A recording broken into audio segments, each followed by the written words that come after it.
ആത്മാവിലൊന്നു തൊടേണമേ. ആരാധനയൻ യേശുവേ. ഹല്ലേലൂയ മാറാനാഥാ. ഹല്ലേലൂയ മാറാനാഥാ. Come, Lord Jesus. Praise the Lord. ഹല്ലേലൂയ. യേശുവേ സ്തോത്രം, യേശുവേ നന്ദി. Praise the Lord. ഇന്ന് നമ്മൾ ചിന്തിക്കുന്ന വിഷയം പ്രഭാഷകൻ്റെ പുസ്തകം 35-ാം അധ്യായം 18-ാമത്തെ വാക്യം. ധിക്കാരികളുടെ കൂട്ടത്തെ അവിടുന്ന് നിർമ്മാർജ്ജനം ചെയ്യും, അനീതി പ്രവർത്തിക്കുന്നവൻ്റെ ചെങ്കോൽ അവിടുന്ന് തകർത്ത് കളയും. ഹല്ലേലൂയ. ശുശ്രൂഷയുടെ ആമുഖത്തിൽ തന്നെ ഏതാനും നിമിഷങ്ങൾ നമുക്ക് പ്രാർത്ഥിക്കാം. ടെലിവിഷനിലൂടെ ദൈവവചനം കേട്ട് പ്രാർത്ഥിക്കുന്ന എല്ലാ വ്യക്തികളുടെ മേലും കുടുംബങ്ങളുടെ മേലും കർത്താവിൻ്റെ ശക്തി അത്ഭുതകരമായി വ്യാപരിച്ചുകൊണ്ടിരിക്കുന്ന സമയമാണിത്. അനേകം വ്യക്തികൾ ടെലിവിഷൻ പ്രോഗ്രാമിൻ്റെ സമയത്ത് അവർക്ക് ലഭിച്ച അത്ഭുതങ്ങളും സൗഖ്യങ്ങളും സഗിയോൻ ധ്യാന കേന്ദ്രത്തിലേക്ക് എഴുതി അറിയിക്കുന്നുണ്ട്.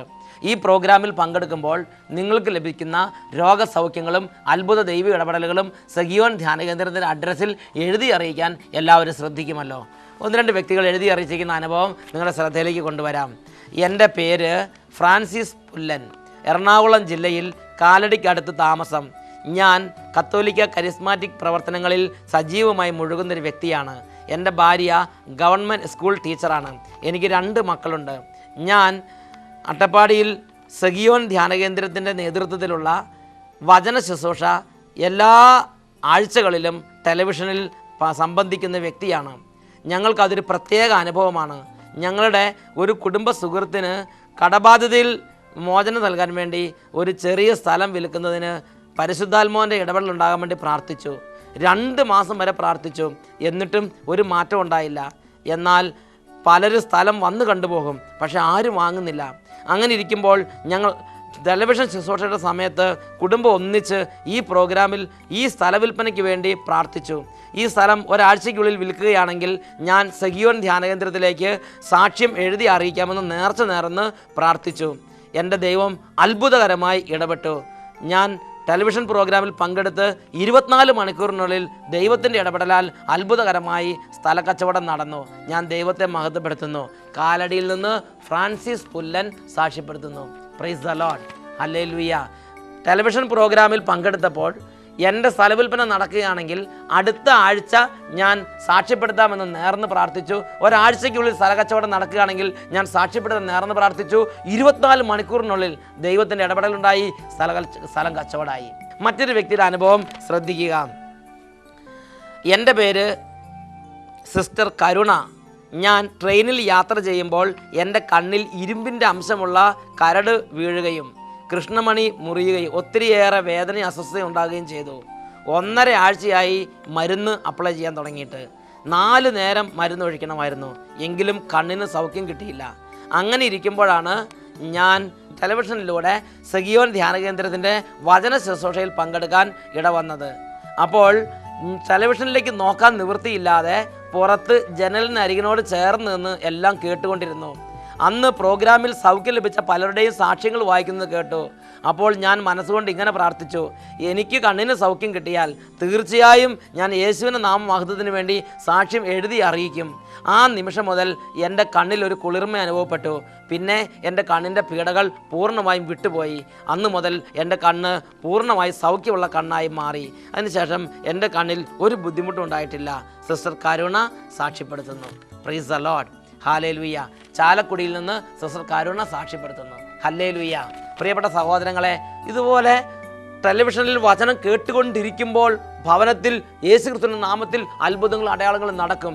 ഈ സമയത്ത് എല്ലാ ദൈവമക്കളും പ്രാർത്ഥിക്കട്ടെ. കരങ്ങൾ ഉയർത്തി വിശ്വാസത്തോടെ സഹിയോൻ ടീമിനോട് ചേർന്ന് ഉറക്കെ പ്രാർത്ഥിക്കുക.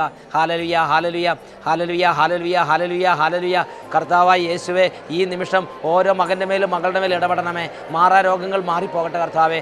ഓരോ കുടുംബത്തിൽ അനുഭവപ്പെടുന്ന കഠിനമായ പൈശാചിക പീഡകൾ വിട്ടുപോകട്ടെ. ഓരോ കുടുംബത്തിൻ്റെയും എല്ലാ തരത്തിലുള്ള ശിഥിലീകരണ ശക്തികളും നിർവീര്യമാകട്ടെ. കുടുംബങ്ങളിൽ ദൈവശക്തി ഇറങ്ങട്ടെ. അത്ഭുത ശക്തി വ്യാപരിക്കട്ടെ. ഇപ്പോൾ രോഗികളായി കിടക്കുന്നവർ സൗഖ്യം പ്രാപിക്കട്ടെ. കർത്താവ്, ഈ പ്രഭാതം, ഈ സമയം രോഗത്തിൻ്റെ പിടിയിലമർന്ന് വേദനിക്കുന്ന മക്കളുടെ മേൽ ഇപ്പോൾ യേശുവിൻ്റെ ശക്തി ഇപ്പോൾ വ്യാപരിക്കട്ടെ. Hallelujah, hallelujah, hallelujah. കർത്താവിൻ്റെ നാമത്തിൽ വിടുതലുണ്ടാകട്ടെ. മാറാ രോഗങ്ങൾ മാറിപ്പോകട്ടെ. കർത്താവിൻ്റെ നാമത്തിൽ ശക്തി വ്യാപരിക്കട്ടെ. എല്ലാ തിന്മയുടെ കെട്ടുകളും യേശുവിൻ്റെ നാമത്തിൽ കുടുംബത്തിൽ നിന്ന് അഴിഞ്ഞു മാറിപ്പോകട്ടെ. കലഹം വിട്ടുപോകട്ടെ, വൈരാഗ്യം വിട്ടുപോകട്ടെ, വെറുപ്പ് വിട്ടുപോകട്ടെ. തഴക്കദോഷങ്ങളുടെ ആധിപത്യങ്ങൾ യേശുവിൻ്റെ നാമത്തിൽ കുടുംബങ്ങളിൽ നിന്ന് മാറിപ്പോകട്ടെ. പ്രാർത്ഥനയ്ക്കുള്ള തടസ്സങ്ങൾ വിട്ടുമാറിപ്പോകട്ടെ. Hallelujah, hallelujah.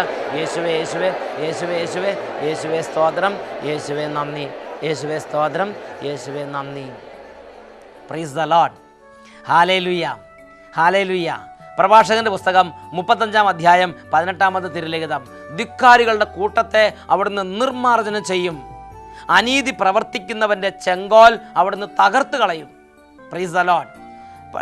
പഴയ നിയമത്തിൽ 2 ദിനവൃത്താന്തം 21-ാം അധ്യായം 1 മുതൽ 20 വരെയുള്ള വാക്യങ്ങൾ, അവിടെ ഒരു കഠിനമായ ദുഷ്ടത പ്രവർത്തിക്കുന്ന ഒരു രാജാവിൻ്റെ ചരിത്രമുണ്ട്. യൂദാ രാജ്യത്ത് യഹോഷഫാത്ത് രാജാവ് വലിയ ദൈവനിഷ്ഠയോടും വിശുദ്ധിയോടും നീതിയോടും കൂടെ ഭരണം നടത്തി. അദ്ദേഹത്തിൻ്റെ കാലഘട്ടത്ത് ദൈവത്തിൻ്റെ ഇടപെടലും ദൈവത്തിൻ്റെ സമാധാനവും രാജ്യത്ത് മുഴുവൻ നിഴലിച്ചു നിന്നിരുന്നു. എന്നാൽ അദ്ദേഹത്തിൻ്റെ കാലശേഷം അദ്ദേഹത്തിൻ്റെ ദുഷ്ടനായൊരു പുത്രൻ യഹോറാം അധികാരം ഏറ്റെടുത്തു. ഏതാണ്ട് 32-ാമത്തെ വയസ്സിലാണ് യഹോറാം അധികാരം ഏറ്റെടുക്കുന്നത്. അധികാരം ഏറ്റെടുത്ത യഹോറാം അദ്ദേഹത്തിൻ്റെ ദുഷ്ടത അദ്ദേഹം രാജ്യത്തുടനീളം പ്രവർത്തിച്ച് അദ്ദേഹം യൂദാ രാജ്യത്തുള്ള വിശ്വാസികളും ദൈവത്തിൻ്റെ പ്രിയപ്പെട്ടവരുമായ ദൈവമക്കളെ ദൈവത്തോട് അവിശ്വസ്തത കാണിക്കാൻ പ്രേരിപ്പിച്ചു. അന്യദൈവ ആരാധനകളിലേക്കും എല്ലാ പാപത്തിലേക്കും ദൈവജനത്തെ തള്ളിയിട്ടു. പാപം ചെയ്യാൻ അനുവാദം കൊടുത്തു. അങ്ങനെ ജനം രാജ്യത്ത് ദൈവത്തിൽ നിന്ന് അകന്ന് പാപത്തിലേക്ക് വീണു. അതുപോലെ അദ്ദേഹം ചെയ്ത മറ്റൊരു വലിയ ദുഷ്ടതയാണ്, അദ്ദേഹം രാജസ്ഥാനം ഏറ്റെടുത്ത് സിംഹാസനത്തിൽ ഉപവിഷ്ടനായ അന്ന് മുതൽ അദ്ദേഹത്തിൻ്റെ കുടുംബത്തിൽ, അദ്ദേഹത്തിൻ്റെ പിതൃഭവനത്തിൽ അദ്ദേഹത്തെക്കാൾ ശ്രേഷ്ഠന്മാരും കുലീനരുമായി ഉണ്ടായിരുന്ന സ്വസഹോദരങ്ങളെ, സഹോദരന്മാരെ ഒന്നിനു പുറകെ ഒന്നായി കൊലപ്പെടുത്തി നിഷ്കരുണം കൊന്നു കുഴിച്ചു മൂടി അദ്ദേഹം തൻ്റെ ദുഷ്ടത വർദ്ധിപ്പിച്ച്. പ്രിയപ്പെട്ട സഹോദരങ്ങളെ, ഇങ്ങനെ ആരോടും ഒരു വിധേയത്വം ഇല്ലാതെ വലിയ തോന്നിയാസിയായി ഒരു ധാർഷ്ട്യക്കാരനായി യഹോറാം ഭരണത്തിരിക്കാൻ തുടങ്ങി. ആരുണ്ട് എന്നെ ചോദ്യം ചെയ്യാൻ? ആരുണ്ട് എന്നെ നിയന്ത്രിക്കാൻ? ഞാൻ പറയും, നിങ്ങൾ അനുസരിക്കണം. ഈ ഒരു ഭാവത്തിൽ ധാർഷ്ട്യത്തോടു കൂടി അയാൾ അധികാരത്തിൽ ഇരുന്നു. പ്രിയപ്പെട്ട സഹോദരങ്ങളെ, മുകളിൽ ഒരു ദൈവം ഉണ്ടെന്ന് ഇയാൾ ഓർക്കണ്ടേ? എന്നാൽ ഇയാൾ പറഞ്ഞു, ഞാൻ പറയണത് നിങ്ങൾ കേട്ടാൽ മതി എന്ന ഭാവത്തിൽ ധാർഷ്ട്യത്തോടെ അധികാരം പ്രവർത്തിച്ചു കൊണ്ടിരുന്നു. എന്തായി? അദ്ദേഹത്തിൻ്റെ ജീവിതത്തിൽ അദ്ദേഹത്തിൻ്റെ ചെങ്കോൽ തകർക്കുന്നവനായി കർത്താവ് അദ്ദേഹത്തിനെതിരെ നിന്നു. ആരാണോ ധിക്കാരിയായി ധാർഷ്ട്യത്തോടെ പ്രവർത്തിക്കുന്നത്, ആരാണോ മറ്റുള്ള മനുഷ്യരുടെ മേൽ ദുർനടപ്പും ദുർമരണവും കാണിച്ച് വലിയ ധാർഷ്ട്യം കാണിക്കുന്നത്, മകനെ മകളെ നീ ഓർക്കണം, നിനക്കെതിരെ നീ നിന്റെ ദൈവത്തെ വിളിച്ചു വരുത്തുകയാണ്. എതിരെ നിൽക്കുന്ന ഒരു ദൈവമുണ്ട്, എതിര് നിൽക്കുന്ന ഒരു ദൈവമുണ്ട്. ധാർഷ്ട്യക്കാർക്കും ധിക്കാരികൾക്കും ദൈവം എതിര് നിൽക്കുന്നു, ദൈവം എതിര് നിൽക്കുന്നു. അതാണ് യെശയ്യായുടെ പുസ്തകത്തിൽ 2-ാം അധ്യായം 12 മുതലുള്ള വാക്യങ്ങൾ. കർത്താവിന് ഒരു ദിനമുണ്ട്, അഹന്തയും ഉന്നത ഭാവവുമുള്ള എല്ലാറ്റിനും എതിരായ ഒരു ദിനം. കർത്താവിന് ഒരു ദിവസമുണ്ട്, അഹന്തയും ഉന്നത ഭാവവുമുള്ള എല്ലാറ്റിനും എതിരായ ഒരു ദിനം. യെശയ്യായുടെ പുസ്തകം 1-ാം അധ്യായം 32-ാം വാക്യം. ബലവാൻ ചണനാര് പോലെയും അവന്റെ പ്രവൃത്തി തീപ്പൊരി പോലെയും ആകുന്നു, രണ്ടും ഒന്നിച്ച് കത്തി നശിക്കും. പ്രിയപ്പെട്ട ദൈവമക്കളെ, ദൈവത്തിന്റെ വചനം ഒന്നിനു പുറകെ ഒന്നായി ഒരുപാട് ഇടങ്ങളിൽ ധാർഷ്ട്യത്തോടും അഹങ്കാരത്തോടും മുകളിൽ ഒരു ദൈവം ഉണ്ടെന്ന് വിചാരമില്ലാതെ തിന്മ പ്രവർത്തിച്ച് മുന്നോട്ട് പോയാൽ നിന്നെ നിയന്ത്രിക്കുന്നവനായ ദൈവത്തിന്റെ ഒരു മൂക്കുകയർ നിന്റെ മേൽ വരുമെന്ന് വിശുദ്ധ ലിഖിതങ്ങൾ ഒന്നിനു പുറകെ ഒന്നായി പലയിടങ്ങളിൽ മുന്നറിയിപ്പ് തരുന്നുണ്ട്. യെശയ്യായുടെ പുസ്തകത്തിൽ 2-ാം അധ്യായത്തിൽ 11-ാമത്തെ വാക്യം. അന്ന് മനുഷ്യന്റെ അഹന്ത തല താഴ്ത്തും, അഹങ്കാരികളെ അവിടുന്ന് എളിമപ്പെടുത്തും. അന്ന് കർത്താവ് മാത്രം ഉയർന്നു നിൽക്കും. മനുഷ്യന്റെ അഹന്ത തല താഴ്ത്തും, അഹങ്കാരികൾ എളിമപ്പെടും, കർത്താവ് മാത്രം ഉയർന്നു നിൽക്കുന്ന ഒരു ദിവസമുണ്ട്. ഹല്ലേലൂയ, ഹല്ലേലൂയ. പ്രിയപ്പെട്ട സഹോദരങ്ങളെ, പുറപ്പാടിന്റെ പുസ്തകത്തിൽ ഒന്നിനു പുറകെ ഒന്നായി പലതവണ അടയാളങ്ങളിലൂടെയും അത്ഭുതങ്ങളിലൂടെയും പ്രവാചക വചനങ്ങളിലൂടെയും ദൈവം ഇടപെട്ടിട്ടും ദൈവത്തിന്റെ വഴിക്ക് മുമ്പേ തലകുനിക്കാത്ത ഫറവോയെയും അവന്റെ ഗംഭീരമായ സൈന്യദളങ്ങളെയും നിങ്ങൾ കാണുന്നില്ലേ? എന്താണ് അവർക്ക് സംഭവിച്ച അവസാനമെന്ന് നിങ്ങൾക്ക് അറിഞ്ഞുകൂടെ? ചെങ്കടലിൽ ചവിട്ടി താഴ്ത്തപ്പെടുന്നത് വരെ, ഈയക്കട്ട പോലെ ചെങ്കടലിൽ ചവിട്ടി താഴ്ത്തപ്പെടുന്നത് വരെ അവരുടെ അഹന്ത തുടർന്നു. ഫറവോയും അവന്റെ കുതിരപ്പടയും ചെങ്കടലിൽ ജഡമായി ചത്തുപൊങ്ങി. അഹന്തയും ഉന്നതഭാവമുള്ള എല്ലാറ്റിനും എതിരായ ഒരു ദിനമുണ്ട്. പ്രിയപ്പെട്ട സഹോദരങ്ങളെ, എസെക്കിയേൽ പ്രവാചന പുസ്തകത്തിൽ 7-ാം അധ്യായത്തിൽ 24-ാമത്തെ തിരുലിഖിതം, ശക്തന്മാരുടെ അഹന്തയ്ക്ക് അറുതിയുണ്ടാകും. ശക്തന്മാരുടെ അഹന്തയ്ക്ക് അറുതി വരുന്ന ഒരു ദിവസമുണ്ട്. കർത്താവ് പ്രവർത്തിക്കുന്ന ഒരു ദിവസം. Praise the Lord, hallelujah.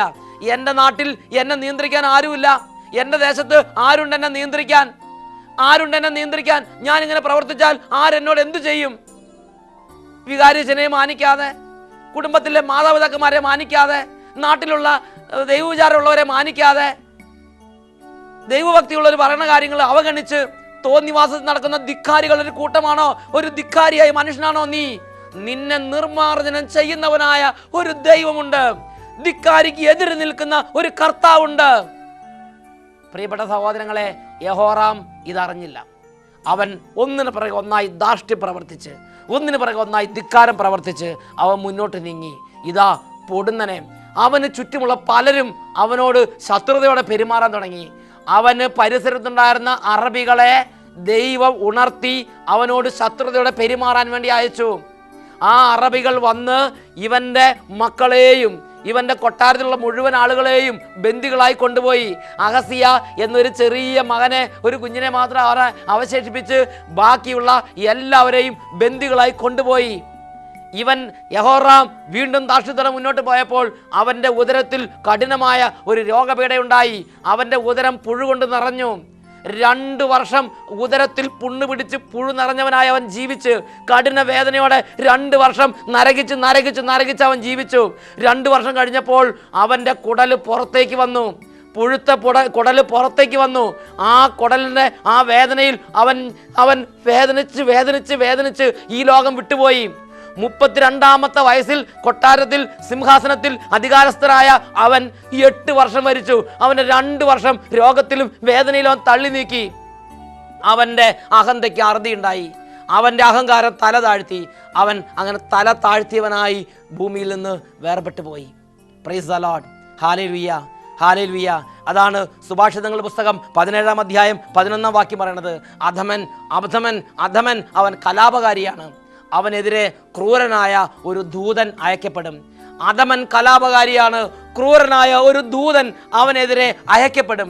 മകനെ, മകളെ, നിന്റെ സ്വഭാവത്തിൻ്റെ പ്രത്യേകത ചിന്തിക്കണം. നീ ഒരു ധാർഷ്ട്യക്കാരനാണോ? നീ ഒരു ധിക്കാരത്തിന് അടിമയായ വ്യക്തിയാണോ? നീ ആരോടും ധാർഷ്ട്യം പറയുന്നവനാണോ? നീ മേൽകീഴ് ചിന്തിക്കാതെ പ്രവർത്തിക്കുന്നവനാണോ? എനിക്ക് ആരെയും കൂസലില്ല, എനിക്ക് ആരെയും പേടിയില്ല, എനിക്ക് തോന്നണോ ഞാൻ പ്രവർത്തിക്കും എന്ന വിധത്തിൽ നടക്കുന്ന ഒരു വ്യക്തിയാണോ നീ ദൈവവിചാരത്തോടെ നടക്കാൻ സൃഷ്ടിക്കപ്പെട്ടിരിക്കുന്നവനല്ലേ? നിനക്ക് മുകളിലൊരു ദൈവം ഇല്ലേ? ദൈവത്തിൻ്റെ വചനങ്ങൾ നിനക്ക് വേണ്ടി കൂടിയല്ലേ നൽകപ്പെട്ടിരിക്കുന്നത്? നീ എന്തുവാണ് നിനക്ക് വേണ്ടി നൽകപ്പെട്ട ദൈവത്തിൻ്റെ വചനത്തെ അവഗണിക്കുന്നത്? ഒരു ദൈവിക മാർഗമുണ്ട്, ദൈവത്തിൻ്റെ ഒരു രീതിയുണ്ട്, ഒരു ദൈവ പൈതലിന് ഒരു ജീവിതക്രമമുണ്ട്, ഒരു ചിട്ടയുണ്ട്. ഇതെല്ലാം അവഗണിച്ച് നീ എന്തുകൊണ്ട് ധാർഷ്ട്യക്കാരനായി ഒരു ധിക്കാരിയെ പോലെ ആരെയും വകവെക്കാതെ കൂസലില്ലാതെ താൻ തോന്നിയെ നടക്കുന്നു? സങ്കീർത്തന പുസ്തകത്തിൽ 32-ാം അധ്യായത്തിൽ ഇങ്ങനെ പഠിപ്പിക്കുന്നു, മകനെ, മകളെ, നീ കുതിരയെയും കോവർ കഴുതയെയും പോലെ ബുദ്ധിയില്ലാത്തവനാകരുത്. ഈ നിമിഷങ്ങളിൽ നമുക്ക് പ്രാർത്ഥിക്കാം. കർത്താവേ, ഈ വചനം കേട്ടുകൊണ്ടിരിക്കുന്ന എല്ലാ കുടുംബങ്ങളിലേക്കും ദൈവകൃപയുടെ ആത്മാവിനെ വർഷിക്കണമേ. ദൈവഭയത്തിൻ്റെ ആത്മാവിനെ വർഷിക്കണമേ.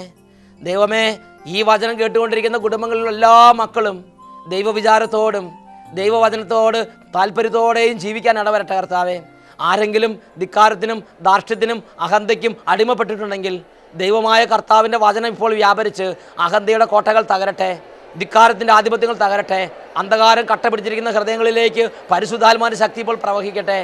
ദുർനടപ്പുകാരും താന്തോന്നികളായ ഓരോരുത്തരും ഇപ്പോൾ ദൈവത്തിൻ്റെ സ്പർശനം അനുഭവിച്ച് നീതിമാന്മാരുടെ വേഗത്തിലേക്ക് മടങ്ങട്ടെ. യെശയ്യാ 29:24, അന്ധകാരത്തിലേക്ക് വഴുതിപ്പോയവർ, തെറ്റിലേക്ക് വഴുതിപ്പോയവർ നീതിമാന്മാരുടെ വേഗത്തിലേക്ക് മടങ്ങുമെന്ന വചനം അന്വർത്ഥമാകട്ടെ. എല്ലാവരും സ്തുതിക്കുന്നു. Hallelujah, hallelujah, hallelujah, hallelujah. കർത്താവേ, ഇപ്പോൾ അവിടുത്തെ കരങ്ങൾ നീട്ടി സ്പർശിക്കണമേ.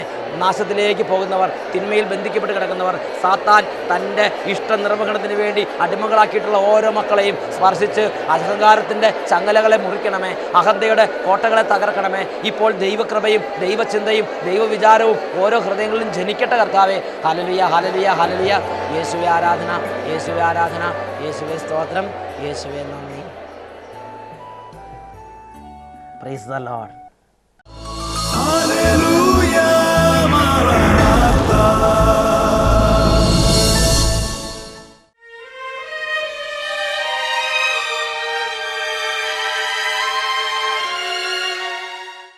സകല ജനത്തിൻ്റെയും പ്രതീക്ഷയായ യേശുക്രിസ്തു ഈ പ്രാർത്ഥനയുടെ നിമിഷങ്ങളിൽ നിങ്ങൾ ഓരോരുത്തരും ഇരിക്കുന്ന സ്ഥലത്ത് ഓരോരുത്തരുടെ ഇരിപ്പിടങ്ങളിൽ അത്ഭുത സാന്നിധ്യം നൽകുന്ന സമയമാണ്. ഇതാ അവിടുത്തെ കരം അവിടുത്തെ ജനത്തോട് കൂടെ. മകനെ, മകളെ, ഇപ്പോൾ നീ ഇരിക്കുന്ന സ്ഥലങ്ങളിലിരുന്ന് മനസ്സിൽ തട്ടി യേശുവേ എന്ന് വിളിക്കുമെങ്കിൽ ഇപ്പോൾ യേശു ക്രിസ്തുവിൻ്റെ കരസ്പർശനം നിൻ്റെ ശരീരത്തിൽ നിനക്ക് അനുഭവിക്കാം. ഇതാ രോഗത്തിലേക്ക് കർത്താവിൻ്റെ അത്ഭുത സൗഖ്യം പ്രവഹിക്കുന്നു. ഇതാ ഈ സമയം യേശുവിനെ വിളിക്കുന്ന എല്ലാവരുടെ മേലും അവിടുന്ന് തൻ്റെ രക്ഷ വർഷിക്കുന്നു. കരങ്ങൾ ഉയർത്തി ദുഃഖത്തിൻ്റെ നടുവിൽ നിന്ന്, വേദനയുടെ നടുവിൽ നിന്ന്, കണ്ണീർ കയത്തിൽ നിന്ന് എല്ലാവരും യേശുവിനെ വിളിക്കട്ടെ. Hallelujah, hallelujah. കർത്താവെ, അങ്ങയുടെ നാമം വിളിച്ചപേക്ഷിക്കുന്ന എല്ലാ മക്കളുടെ മേലും സ്വർഗത്തിൽ നിന്ന് ഇപ്പോൾ ഇടിമിന്നൽ പോലെ ശക്തി വ്യാപരിക്കട്ടെ. കടബാധിതരുടെ കെട്ടുകൾ അഴിയട്ടെ കർത്താവെ. പലതരത്തിലുള്ള ഭാരങ്ങളായിരിക്കുന്നവർ, പലതരത്തിലുള്ള രോഗത്തിൻ്റെ ഭാരത്താൽ തകർന്ന ഹൃദയത്തോടെ പ്രാർത്ഥിക്കുന്ന ഓരോ മക്കളും ഇപ്പോൾ സൗഖ്യം പ്രാപിക്കട്ടെ, സൗഖ്യം പ്രാപിക്കട്ടെ. ഡോക്ടർമാർ ഉപേക്ഷിച്ച് ഭവനത്തിൽ കഴിയുന്ന രോഗികളുടെ മേൽ ഈശോയെ അസാധ്യങ്ങളെ സാധ്യമാക്കുന്ന അങ്ങയുടെ അത്ഭുത ശക്തി പ്രവഹിക്കട്ടെ, അത്ഭുത ശക്തി പ്രവഹിക്കട്ടെ. ഇനി ഒരിക്കലും സൗഖ്യമില്ല എന്ന് പറയപ്പെട്ടിരിക്കുന്ന ഓരോ മകൻ്റെ മേൽ ശക്തി വ്യാപരിക്കട്ടെ. യേശുവിന്റെ നാമത്തിൽ സൗഖ്യം ഉണ്ടാകട്ടെ. Hallelujah, hallelujah, hallelujah. കർത്താവെ, ക്യാൻസർ രോഗികൾ അവിടുന്ന് സ്പർശിക്കണമേ. കർത്താവെ, എയ്ഡ്സ് രോഗികൾ അവിടുന്ന് സ്പർശിക്കണമേ. കർത്താവെ, ചികിത്സയില്ലാത്ത ഓരോ രോഗങ്ങളെയും ഇപ്പോൾ അവിടുന്ന് സുഖപ്പെടുത്തി അങ്ങയുടെ മക്കളെ ആശ്വസിപ്പിക്കണമേ എന്ന് പ്രാർത്ഥിക്കുന്നു.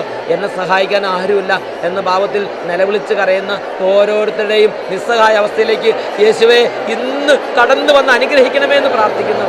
ഇന്ന് വലിയ പ്രതികൂലത്തെ നേരിടുന്നവർ, വലിയ ബുദ്ധിമുട്ട് നേരിടുന്നവർ, ഇന്ന് ജപ്തി നേരിടുന്നവർ, കടബാധ്യത നിമിത്തം മുന്നോട്ട് വന്ന് നിവൃത്തിയില്ലാത്തവർ, ബിസിനസ് പരാജയങ്ങൾ അനുഭവിക്കുന്നവർ, കർത്താവെ അങ്ങയുടെ നാമത്തിൽ വിടുതൽ പ്രാപിക്കട്ടെ എന്ന് പ്രാർത്ഥിക്കുന്നു. പഠിക്കുന്ന കുഞ്ഞുങ്ങളെ പ്രത്യേകം സമർപ്പിക്കുന്നു, അനുഗ്രഹിക്കണമേ എന്ന് പ്രാർത്ഥിക്കുന്നു. ബുദ്ധിശക്തി കുറഞ്ഞത് നിമിത്തം മനോവേദനയോട് ഇന്ന് ഇപ്പോൾ അങ്ങയുടെ സന്നിധി കണ്ണീരൊഴുക്കുന്ന ഓരോ കുഞ്ഞിനെയും, ഓരോ വിദ്യാർത്ഥിയെയും, ഓരോ ബാലികാ ബാലന്മാരെയും ഈശോയെ അവിടെ നിന്ന് തുടരണമേ. ബുദ്ധിശക്തി വർദ്ധിപ്പിക്കണമേ.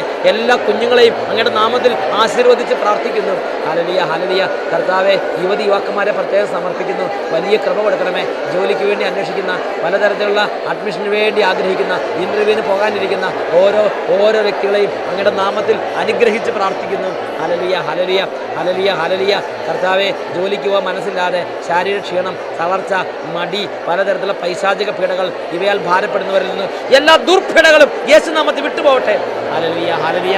യേശുവേ, യേശുവേ. ഹല്ലേലൂയ മാറാനാത്ത.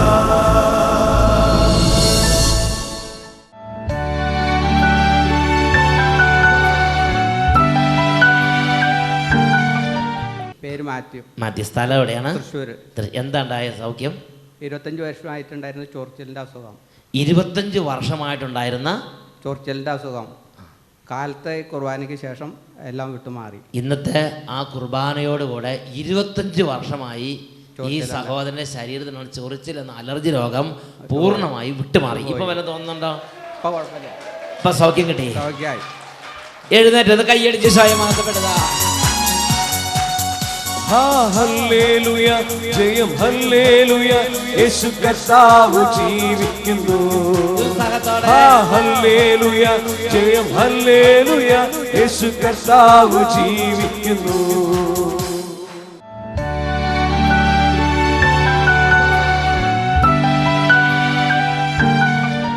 എൻ്റെ പേര് ഫ്രാൻസി. മാനന്തവാടിയിൽ നിന്ന് വരുന്നു, പനവല്ലി ഇടവക. എനിക്കിവിടെ വന്ന് തിങ്കളാഴ്ച ഉച്ച കഴിഞ്ഞപ്പോൾ തൊട്ട് വരുമ്പോഴൊക്കെ ഭയങ്കര ചൊറിച്ചിലായിരുന്നു. കുറേ കൊല്ലമായിട്ട് അലർജി ഉണ്ടായിരുന്നു. എപ്പോൾ നോക്കിയാലും ചൊറിഞ്ഞോണ്ടിരിക്കണം. ഇവിടെ വന്ന് ഒരു തിങ്കളാഴ്ച ഉച്ച കഴിഞ്ഞപ്പോൾ തൊട്ട് ചൊറിച്ചലും ഇല്ല, ചൊറിഞ്ഞോടത്തുള്ള പാടുമില്ല. കൈയടിച്ച് സ്വയമാക്കപ്പെടുന്ന ഈശോ വർഷങ്ങളായുള്ള അലർജി രോഗത്തെ എടുത്തു മാറ്റി സൗഖ്യപ്പെടുത്തി. എന്തതിശയമേ ദൈവത്തിൻ സ്നേഹം, എത്ര മനോഹരമേ, അതു ചിന്തയിലടങ്ങ സിന്ധു സമാനവ സന്തത കാണുന്നു ഞാൻ. എന്തതിശയമേ ദൈവത്തിൻ സ്നേഹം, എത്ര മനോഹരമേ.